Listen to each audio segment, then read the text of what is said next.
All right. Here we go, back again on the other side of the coin. All right, we are back again on the other side of the coin, ladies and gentlemen, and I'm so happy to have Daniel on the channel. You guys would have seen the recent posts in the community page on YouTube where I've posted out Daniel's part 1 and part 2 where I've featured on his channel. Please go out there and check those videos out if you haven't, because it was really nice conversation with Daniel. So do go check that out and subscribe to Daniel's channel as well. Please make sure you subscribe. And if you can't locate that, all the socials are in the description right now. So make sure you do that. But yeah, as always, really appreciate your support all the time, ladies and gentlemen. Obviously, this is going to be a premiere. Really wanted to think about this particular situation with Daniel. I've been holding back a little bit. As you know, I'm a massive Ziyech fan, ladies and gentlemen. And I've obviously noticed what has happened in recent days in regards to his issues with the Moroccan national team and the coach, Vahid. I won't even try and pronounce his last name, but I'll call him Vahid. But we'll go deep into this matter with Daniel. But first of all, Daniel, my man, how you doing? I'm doing well, mate. Thanks for the lovely introduction, and I'm really keen to talk about this situation because it's quite a complex one, really, when you dig deep and really read what's been said by the coach, by the player. It's a bit of an odd one. Yeah, 100%. And this is why I thought I didn't want, do it as a live chat where you get a whole heap of live comments and whatnot. I really wanted to sort of think about this situation and then premiere and see what everyone has to say, and then I can reply back in the comments. Let's start this, right? I want to go through the news side of things and look at some of the headlines that's been going around, and then we'll discuss about this, Daniel. So Hakim Ziyech has been axed from Morocco's squad because he turned up late and then refused to play against Ghana in June. Claims his boss with Chelsea winger warned nobody can hold this squad hostage. Key thing to realize is this was an incident back in June, and it seems like it's taking its toll now. And then you look at this particular one here from GMS. I mean, they're all same. It's all coming from, I suppose, this particular, goal has come up with this a couple of days ago, saying Hakim Ziyech has been dropped by Morocco due to unacceptable behavior.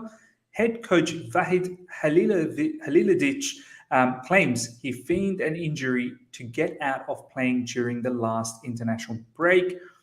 And he goes to say, for the first time in my coaching career, I've seen behavior that disappoints me. A player who refuses to play a game, admittedly a friendly, on the pretext that he's injured. He goes on to say the medical staff made several examinations and said he could play. He then refused to warm up in the second half because he was disappointed to be a substitute. For me, that type of behavior is unacceptable. You can't cheat with the national team. You're 100% there or you're not. And then, obviously, as I said, a whole heap of news publications all around the world started writing about this. Hakim Ziyech, Chelsea star, hits back of a fake injury claim. Obviously, then Ziyech had some things to say, and most notably, it was in his Instagram. Let me see if I can bring this up. Actually, I can probably bring this up. So this is what he said. I'm not sure if you guys can completely read it, but basically what it says is, next time when you speak the truth then. And then there was, I think, another particular one. Let me see if I can find that. This is from Football London. Hakim Ziyech hits back at Chelsea star accused of unacceptable behavior by Morocco coach. I think there was a emoji. Yeah, there you go. Next time when you speak the truth then. And initially, I believe there was another one. Not sure where exactly that was. This is from PYS and Football Twitter, the same thing. Let me see if I can quickly just find that. Yeah, here we go. That's the one. His initial one was this, where it was a Ziyech posted a laughing emoji sarcastically on Instagram when he was left out of the squad. Okay, let's now get deep into this matter, Daniel. Yep. The coach has apparently sacked him from the national team because of an incident in June in a friendly against Ghana. I mean, sure, how do you take this? I find this odd. It's something happened in June and the repercussion of it is happening now.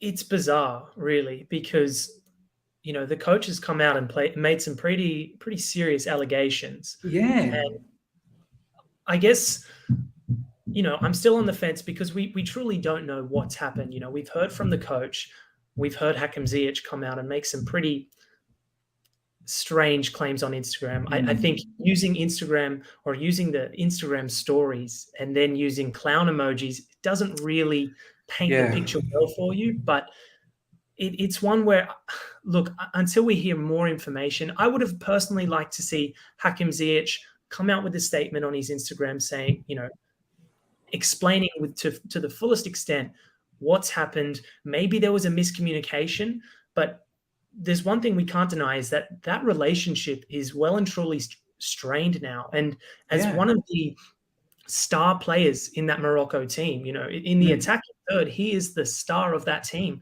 That is a real significant relationship that has just gone out the window. It's utterly bizarre. 100%. I just want to quickly show you as well. Morocco, they've got 2 matches in this particular international break. One of them they've already played yesterday, where they beat Sudan 2-0. And I saw all the other superstars were there. So if you have a look at the lineup for Morocco, you've got Adel Tarabt, you've got Amrabat, you've got Ashraf Hakimi, then you've got Sofiane Boufal, like all of these, Romain Saez from Wolves. All of these stars are there. And I just want to quickly go back. They've got another one against Guinea coming up in a few days' time as well. I mean, and these are all World Cup qualifiers. These are not like and I know some people can say still they're Mickey Mouse sort of teams that they're versing maybe. I mean, they're probably expected to beat Sudan. They're probably expected to beat Guinea. But let's think about this situation for a moment. Ziyech had a fantastic preseason with Chelsea, okay? Mm-hmm. And strong performance, gets that opportunity to play against Villarreal in the Super Cup, gets that goal, straight away gets injured.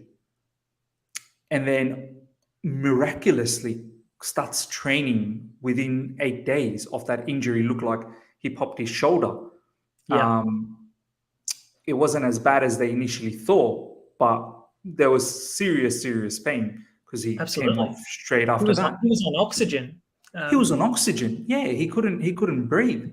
He came back and then he featured against Arsenal. He missed the match against Crystal Palace, obviously, but then Lukaku made the Premier League debut against Arsenal. He featured in the second half and he looked fairly okay. And then he didn't feature against Liverpool. Obviously, we were 1 man down. It's very difficult to come off in that situation. I don't know. I don't really understand. From one side, I'm like, okay, it's great that he hasn't gone to the international break because we will talk about last season a little bit down the track, but he has picked up those injuries last season as well. And now obviously with the shoulder stuff. From one side, I'm happy that he hasn't gone.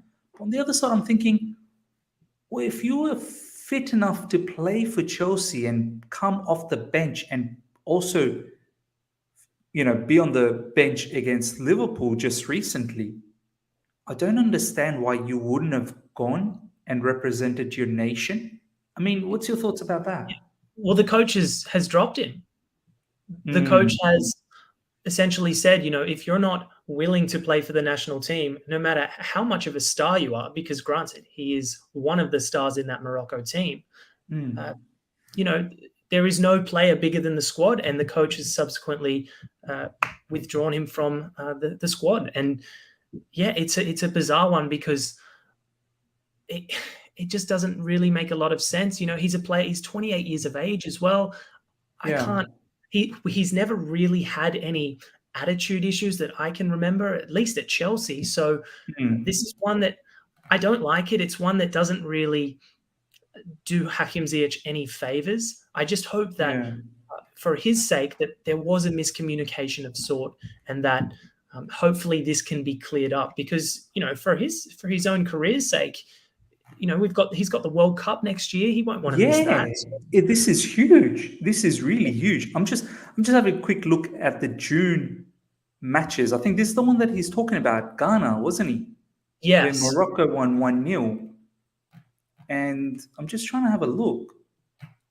I believe he may have actually featured in the second half, but he wasn't keen to appear in that match. Granted, it was a friendly, but the opportunity to represent your country, you'd assume that you'd always be willing. Yeah, he did feature. You're right. He did come on in the second half, probably. Hakim Ziyech was still in. Yeah, but I believe he was hesitant to come onto the pitch. He said that he couldn't play. The medical staff supposedly informed the coach that no, he is fit enough to play. He's more than willing. And look, it's interesting because I think maybe for Hakim's sake, he might be thinking, I've had my fair share of injuries this past year. And maybe he's thinking it's only a friendly. It's not of huge significance. Maybe I just want to stay as fit as possible. I've got a big season ahead in the Premier League. But you know what the crazy part is, Daniel? I mean, hold that thought, because that's an interesting point. Because I'm just thinking 9th June, Champions League final was 29th May. So this was post the season, right? Yep. 9th June was the incident. That's what Vahid is saying. 13th June against Burkina Faso, Hakim Ziyech starts. He starts in this match. Yeah. It's interesting. Why would the coach make those accusations if he's then playing him the next match? You know what? This now absolutely blows my mind. How are you accusing Hakim for not wanting to come off the bench against Ghana? Yeah.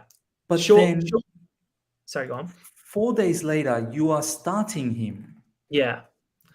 It doesn't make any sense, because if, the player is refusing to play, at that point you wouldn't give him another opportunity to start in a match. That seems barbaric, really. I would have just said, mate, go home. Go home. If that's the attitude, I don't need you. Go away. And just going back to now your point, Daniel, which was very interesting, and we need to explore that. 9th June and 13th June as post-season. How important are these matches, Daniel? Exactly. Honestly. Exactly. They're not even World Cup qualifiers. They're friendlies. Yeah. And that's, I guess, why, I'm, rather than being too critical of Hakim Ziyech, I'm thinking, well, maybe for his sake, it was, Hakim trying to be as safe as possible heading into arguably the biggest season of his career to date. Yeah, absolutely. Absolutely. And let's talk a little bit about this now. I think this is interesting, Daniel. You're saying that those fixtures, June,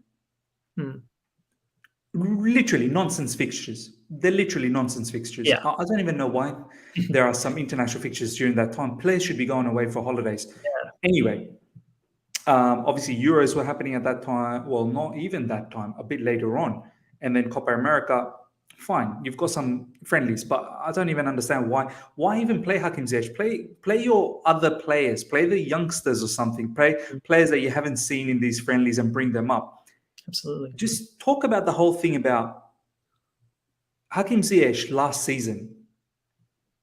Probably would not have felt first season at Chelsea, leaving home, parents, everything, all his stuff at Ajax, where he's spent so much time, the pandemic, coming into a new environment, it would have been so heavy for him to go through all of that, picking up a couple of injuries as well, in and out. Under Frank Lampard, he was favoured. Under Thomas Tuchel, not so, but then he scored some big goals.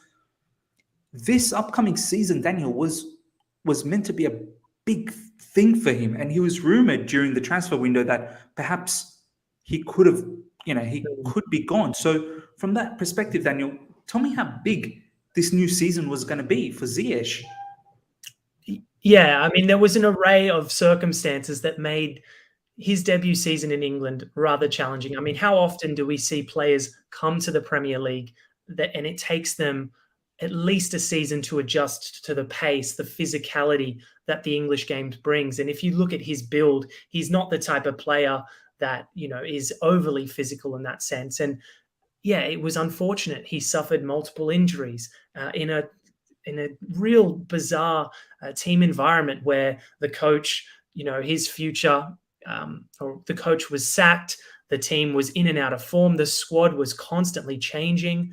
And then the new coach comes in and he doesn't really favor him as first choice. It was a tough year for him. And so I definitely understood, why there was, I understood the rumors for him supposedly leaving. I saw, I recognized, okay, maybe his future lies elsewhere because this Chelsea team is so strong in the attacking third. But look, maybe this year, he had such a phenomenal preseason, and under Thomas Tuchel, I believe he's been given, or he's had his word that he will feature more regularly this year. So it's a tough one for Hakim Ziyech, but ultimately I am very happy that he is still at the club. 100%. I'm so happy. I mean, look, I was getting worried during that transfer window. Me being such a big Hakim Ziyech fan, I really wanted him to stay because for me, Hakim Ziyech, when you look at our team, Daniel, let's talk a little bit about this now. Yep. That X factor Hakim Ziyech has, that classic left foot, the ability to cut in from the right and deliver that, diagonal ball. We saw in the preseason how he zipped through the middle against Spurs, long-range shot, that brilliant finish in the preseason. We saw against Villarreal the way he runs into the box when Timo Werner crosses that ball in. Kai Havertz crossed that ball in. Yep. We saw similar style of goals last season where Timo crossed the ball in against Man City, against Atletico Madrid. Ziyech, and many people sometimes, not many, there are certain people that at times have a go at me that, you're gassing up Ziyech a lot, you're gassing him up. I honestly don't see the same sort of quality that he has on other Chelsea players. Like, I feel like he's got a unique quality. And I'm not saying he's the best out of all our players. I'm just saying he's got a unique quality. Others have some top-notch qualities as well. Mason Mount with his pressing, counter-pressing, ability to win back the ball, ability to not lose possession. Mason's very good at that. Kai Havertz, the way, I suppose, his movement, his passing, his technicality, he's been scoring goals in recent times. Timo Werner with his movement. Hakim Ziyech has a special quality that I don't feel anyone else has.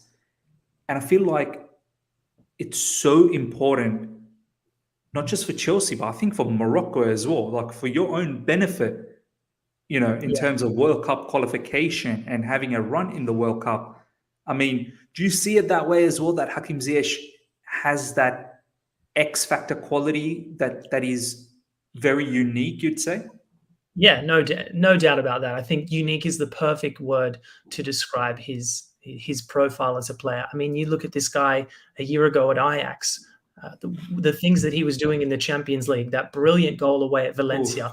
That year that Ajax had that phenomenal Champions League run where they made it to the semi-final. I mean, this man was bossing it in Turin, bossing it at the Bernabeu. He has world-class quality within his game. Unfortunately, at Chelsea, it's a difficult circumstance because not only do you have 5 or 6 other exceptional attacking players all gunning for those same spots, but you have a certain coach who probably favors a more of an athletic profile in his 2 attacking midfielder roles. So I think it's tough for Ziyech. But another thing to note is that particularly towards the back end of this season, whenever he played for Chelsea, he scored some big goals, right? We think of the FA Cup semi-final against Manchester City and the Premier League game against Manchester City. He shows up. He's a big game player. And for sure, if you're the Morocco team, you want your star attacking midfielder playing for you. So I'm curious to see where we progress from here, because I wonder if that relationship is beyond strained, or maybe they can sort this out. But it's ugly. No, it's 100% ugly. Let's now talk about the other side of the coin of this, right? The other side of the coin. I feel, and I don't claim to know Ziyech in and out, but I've now watched him for good parts in Ajax. I've also now watched him at Chelsea. And this is just my opinion. I want to see what you guys have to say, and what you have to say, Daniel. And also I want to see what the chat, the fans out there, what you have to say as well once it's premiering. And also in the comments, please mention your comments below. I feel like Hakim Ziyech, he's got this arrogance, but I feel like it's a cocky, like it's a good arrogance, not one of those arrogance where he doesn't care about anyone. I think deep down he's a very emotional human being. I don't know if you saw this when we got Hakim Ziyech from Ajax. Ajax had a beautiful video for him. They took him to a theater. They played a video of his mum saying good luck to him and all that. And he broke down looking at his mum's message. He was crying. And he said, Mum, I'm going to make you proud. I'm going to go to the Premier League and I'm going to kill it. Like, I'm going to make you real proud of me. And I felt like the message I was getting from the Ajax side of things, that even they kind of made it look like, you can see it in his celebrations, the way he does this, the way he does, all of that stuff or whatnot he does. I love that. I love it. Last season he was doing the, these ones like zip. You can tell there is an arrogance factor in him, and I like that. I feel at times maybe that arrogance, it can have a bit of an ego as well, that, hey, I'm Hakim Ziyech. Do you know what I mean? Like, I run the show. I ran the show in Ajax.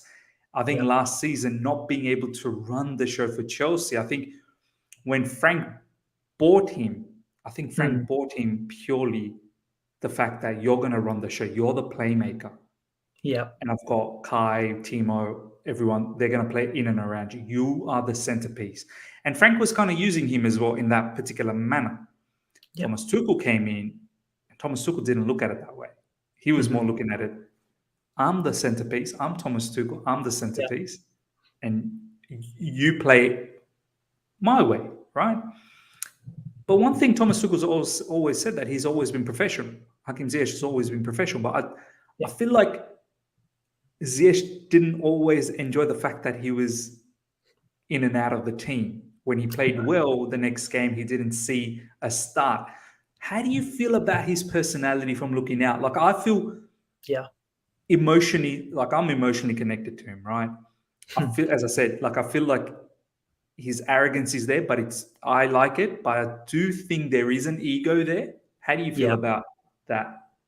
Well, if you look at the trajectory of his career, he's prior to the Chelsea move, he spent his entire career in the Netherlands. So he was the star of the show. I believe it was at SC Heerenveen, and then he moved over to FC Twente.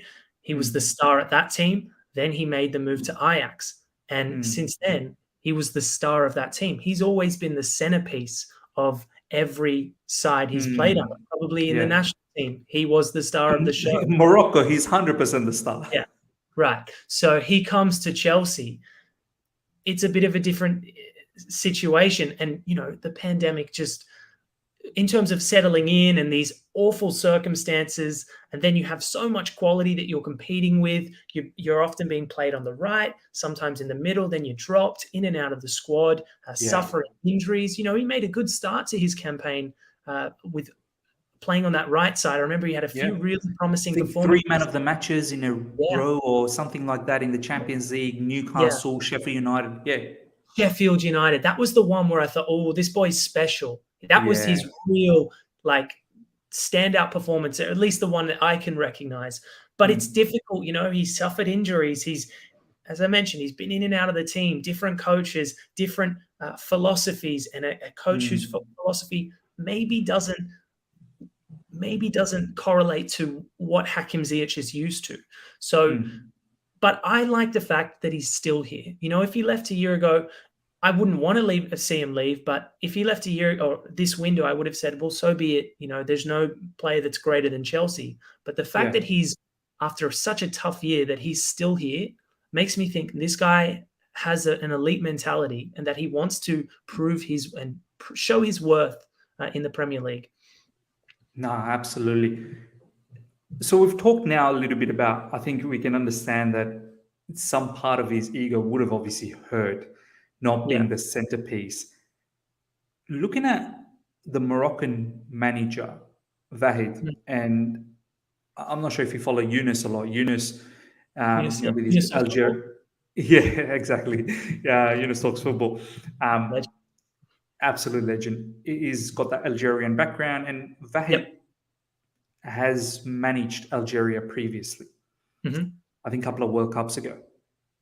And watching Yunus and talking about, him talking about Vahid, he has mentioned that Vahid's kind of manager takes no prison. Like, he's also very, it's my team, my way. He's also got that ego.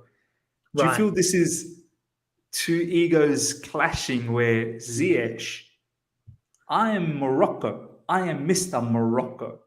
Like, do you know what I mean? I'm the centerpiece. And Vahid as well, you may be the centerpiece. I'm the manager. Yeah. I'm just trying to understand, why would Ziyech go in Instagram and say the truth? Yeah. Do you know what I mean? What could he possibly be referring to in that cryptic post? Like, what is the truth? What is the truth? It's bizarre. So that's what I want to ask you from your perspective. Like, do you feel it's just clash of two egos, maybe two people that want to run the show, and managers now just having his say, because at the end of the day, manager decides whatever they want? Because I can't understand how Ziyech turns down the opportunity to play for his nation, albeit friendlies in June. Yeah. If you've traveled there, you might as well play. And you have played. Exactly. Yeah, I think that's the detail that makes it so perplexing, is that you said he refused to play. So why did you start him 4 days later? In that circumstance, like we mentioned, you send the boy home if he's outright refusing to play for the national team. I mean, absolutely bizarre. But I guess you look at this Halilhodzic, I believe is his name, as a coach. He's coached all across the world, all through Europe, Africa, over the last 29 years.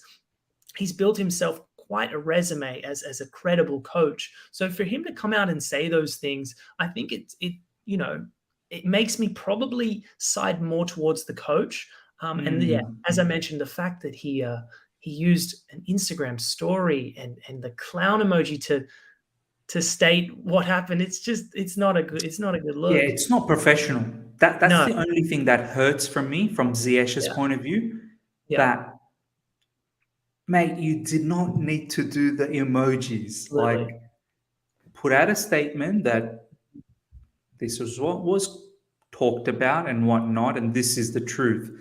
Like, I feel like Ziyech has just only created more controversy out of this, just saying, 100%. Say the truth. Do you know what I mean?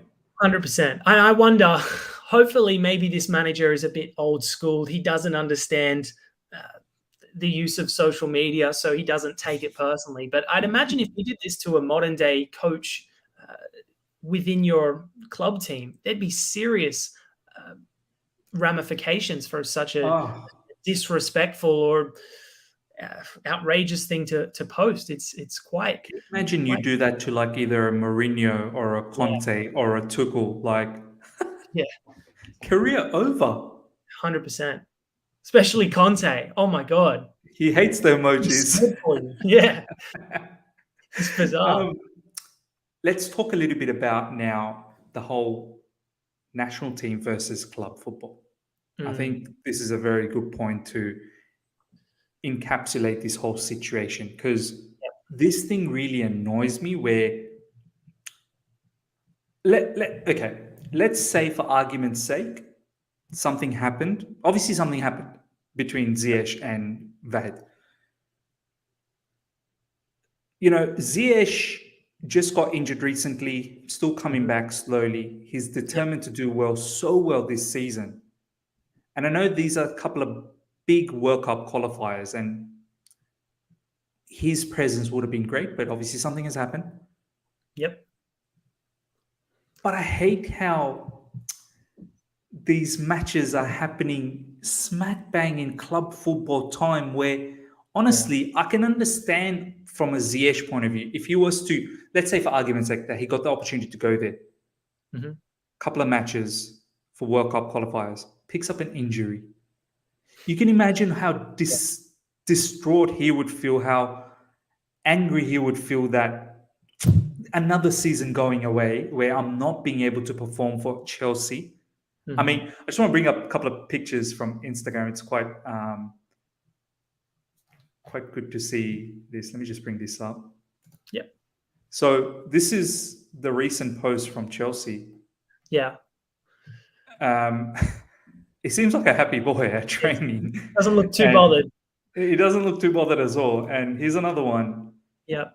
Chalobah and him training. Chalobah with a comment as well. I saw one with Tuchel as well today. I don't know if they posted that. They haven't posted that as yet, but yeah, I'm pretty sure there probably is something coming up with Tuchel, because I did see more pictures in Fifth Stand. Yeah. I mean, from Ziyech's perspective and from a Chelsea fan's perspective, from that he's not there in the international duty is, I guess it's good, because now he gets to focus, get that fitness back again.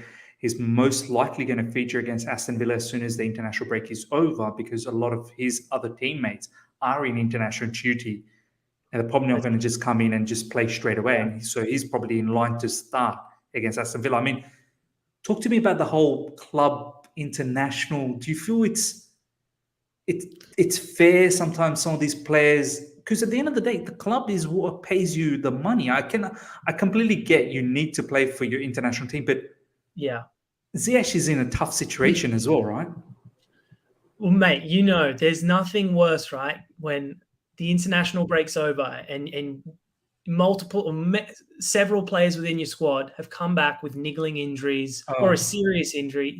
There's nothing worse. So Kante's another one. He's apparently in the French team. Oh, yeah. I don't even want to think about that, because yeah, that's terrifying. But it's really interesting you brought up Aston Villa, because I guess that's another dynamic, right? Like usually, you have your set starting team, but when they're returning from an international break, it's less clear cut who is going to start, right? Because it's often the case that players are coming back from, maybe they have niggling injuries, maybe they're a little jet lagged. Hakim Ziyech certainly won't be jet lagged. He'll be back at full fitness. And maybe, like you mentioned, he gets that start against Villa, and this can kickstart his campaign, because he was on fire in preseason. Every game he's scoring. Super Cup, he scores. He's got it in him, and I think he's ready to become a key player in this Chelsea team. It's just about getting a consistent run-in of matches. No, 100%, man. And I know I'm thinking from a Chelsea fan perspective, and I'm going to say it's a blessing in disguise that he didn't go. Yeah. I'm pretty certain he will start, because he's fresh. Mount would have played 2, I think even 3 games for England, perhaps. Let me just have a quick look at the English fixture. Just quickly, let me just bring this up, ladies and gentlemen. And you just know Mason Mount starting in every game. He's that player within every squad. He is the undroppable one. 100%. I'm just going to bring this up. England. Just come on.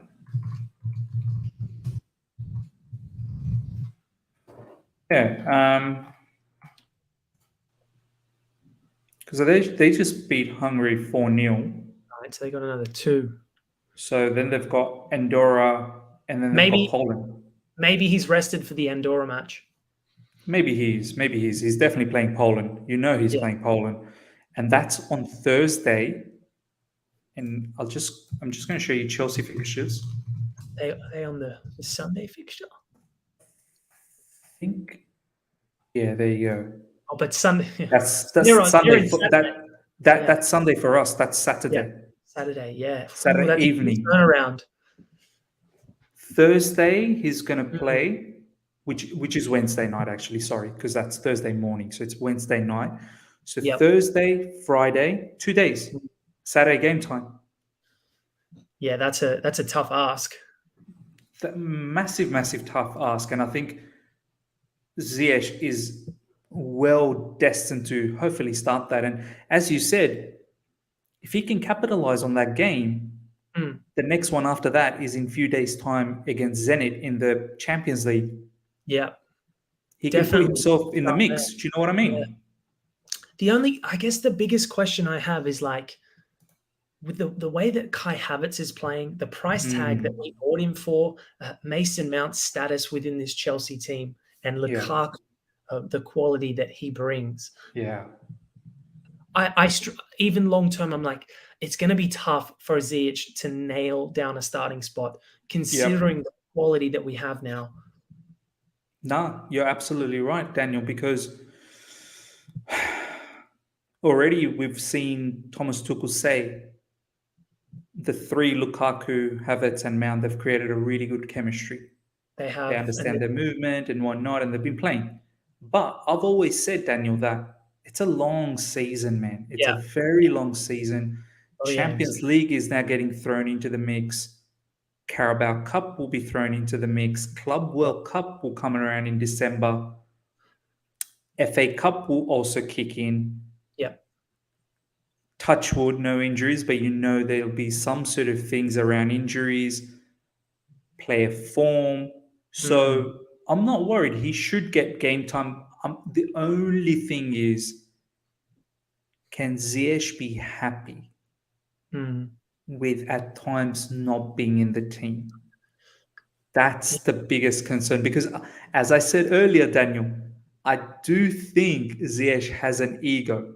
I do think he does. Yeah, he does. He's got that swagger about him. He doesn't want to be sitting on the bench. He does not want to be sitting on the bench. And as you said, Daniel, wherever he's played, he's been the centerpiece. He's been the king. And in this Chelsea team, it's very difficult to be the king. If anything, some may think Lukaku is the king, and he probably is. But then there's all these other superstars like your Jorginhos, your Kantes. Like, you will never ever be the outright king in Chelsea unless you have a phenomenal season, and then maybe like Eden Hazard-esque sort of quality. I mean, what do you have to say about that part where he will have to settle for not being able to play every game? Do you know, the last time you spoke, you mentioned that this squad is now there's now so much depth within this squad that we can compete on all fronts. Yeah. And the amount of games there are over the course of the season, I think we can still give the majority of our squad an abundance of playing time. I think the biggest challenge from Thomas Tuchel's standpoint will be managing those relationships within the squad, right? Because he'll have to be able to communicate to his players their value within the team, whilst also dropping players week in, week out. Like every game, we're going to have Lukaku, Havertz. Let's just say, for instance, Lukaku, Havertz, and Mason Mount play. That means that Hakim Ziyech, Christian Pulisic, Timo Werner, maybe even Hudson-Odoi, you guys aren't playing today, or you aren't starting. So over the course of the season, it's a tough ask. And I'm not so sure long term if he can keep all 6 of those guys happy. No, you can't. You can't. There is going to be, I think, this season, Daniel, by the end of it. Yeah, someone's got that. Yes, we will learn if everyone's happy or not. as I said, one thing you can be happy is if we keep winning and Yeah. we keep winning the silverware, at least that is something you can always show on Yeah. your CV that I've won XYZ with Chelsea. And I think that's always a good thing. I mean, Daniel, let's slowly wrap things up. Yeah. I think it's safe to say that something strange has happened between him and the Moroccan manager, number one. Yeah. But from a Chelsea fan base point of view, I'm happy that he hasn't gone. We do need all the depth possible straight after, because we've always, I don't know if you remember, Daniel, every time after the international break is done and we come back, the first game, that West Brom game still bothers me from last season where we. You just triggered me. What the hell was that for? I remember because that Pain. was a game we should have won, and would have been a nice run to top four, possibly even come third. I'm always weary post international break, but knowing that we do have the depth now. I mean, what's your final thoughts around this whole situation, man? Look, final thoughts. It's not a good look for Ziyech. I think it is a situation that can be resolved. But I do think, just regardless of the circumstances, Ziyech was wrong to post such a cryptic message on social media. If you were really upset with the situation and had, legitimate grievances, post a statement. Post a statement on your Instagram, like an official statement. Don't refer to emojis. It's not going to work. But like you said, hey, he's not injured. He's happy at Chelsea. He's smiling. The gaffer's smiling. Hopefully this isn't too big of an issue. 100%. I hope he can manage to bring this back with Vahid Halilhodzic and definitely find himself back in Morocco. I would love to see him in the World Cup. I would love to see Morocco. I would love to see Hakim Ziyech there in the next World Cup, which is next season. Yeah, December of 2022, Winter World Cup. It's going to be bizarre. Oh, yeah. It's going to be bizarre because it's in Qatar. So I do want to see him. But yeah, Hakim Ziyech, please don't do these Instagram stuff with Thomas Tuchel this season. I mean, don't set this as a precedent that you're going to go out there and do this, because I'll tell you right now, Thomas Tuchel will not, he will not appreciate that. He won't have that. He won't have that. No chance at all. Ladies and gentlemen, hope you guys have enjoyed this. Smash the like button. Number one, take those likes up to off the roof, to be honest. And if you're here for the first time, subscribe, hit the bell notification. We will come back and do streams very soon. Obviously, international weekend, it's a bit quiet. And I like doing these little stories with different people at the moment. Hope you guys have been enjoying it. Please do check out the Tammy Abraham story that I've just done recently with Wayne.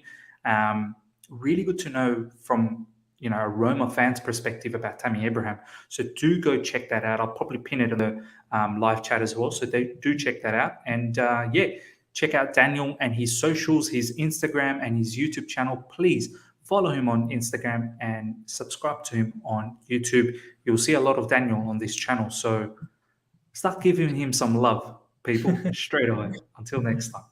See you.